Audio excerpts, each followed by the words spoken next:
Hi, I'm William Malik with your bit of security for Wednesday, the 13th of November, 2024.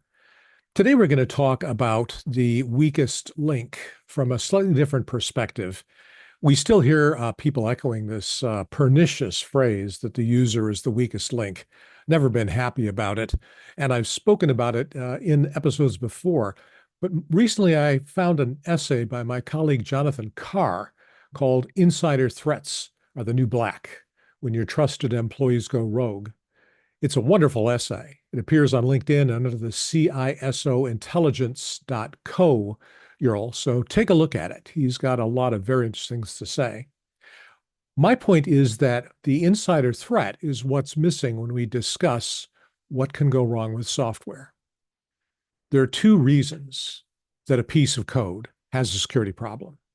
Either there's a code bug in it, leaving some resource available, allowing a rogue user to do something inappropriate, malicious actor to get access to something they should get, or there's a user interface design error, which allows the end user to make a bad decision because the software seems to be guiding him in that direction. It's the coder's responsibility to avoid known errors, use memory-safe languages, check for boundaries on any fields that are being copied in, sanitize any user-provided input data, and so on. It's the user interface designer's job to understand what the milieu is that the user is operating in, what they would think of the choices put in front of them, and to select ones that will nudge people towards making the right decision. If a user makes a mistake because the computer told him to, that's not the user's fault. That's the computer programmer's fault. For comparison, consider how cars evolved over the past few decades. In the 1950s and earlier, mechanics and even automotive designers would say that the most vulnerable part, the least reliable component in a car was the nut behind the wheel. There's a cute way of saying it's the driver's fault if there's a crash. Now, with the publication of Unsafe at Any Speed, Ralph Nader pointed out that, in fact, sometimes automotive designers don't really pay much attention to things like how safe this might be. And under that guise, people began bringing product liability lawsuits. The book was written about the Chevy Chevelle that would flip over, but subsequently the Pinto, which was designed intentionally with an unprotected gasoline tank, because the cost of paying off the few expected fatalities would still not damage the profit margin of the vehicle. That really got the public quite upset. So now manufacturers would say, give us safety standards. And if I meet those safety standards, then that will shield me from product liability.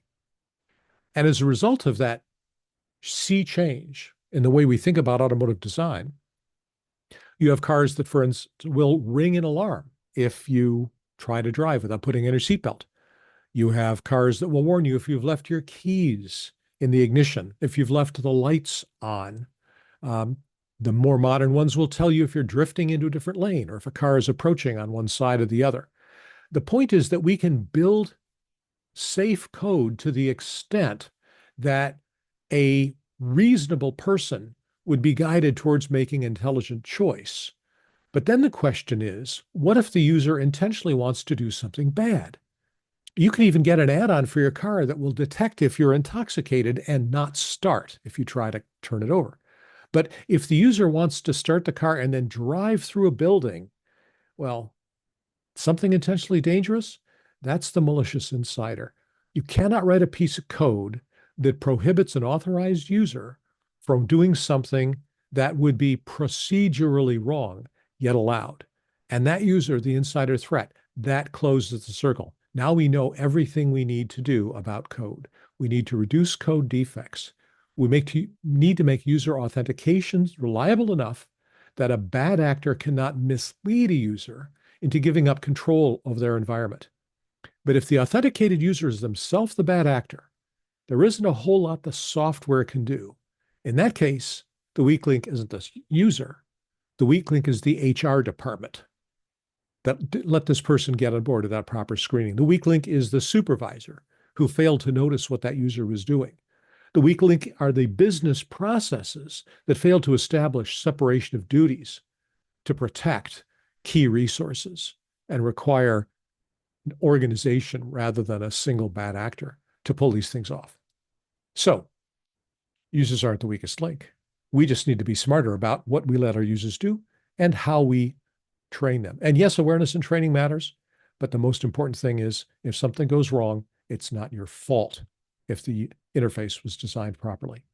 And that's our bit of security for the 13th of November, 2024. I'm Bill Malik. Please be safe.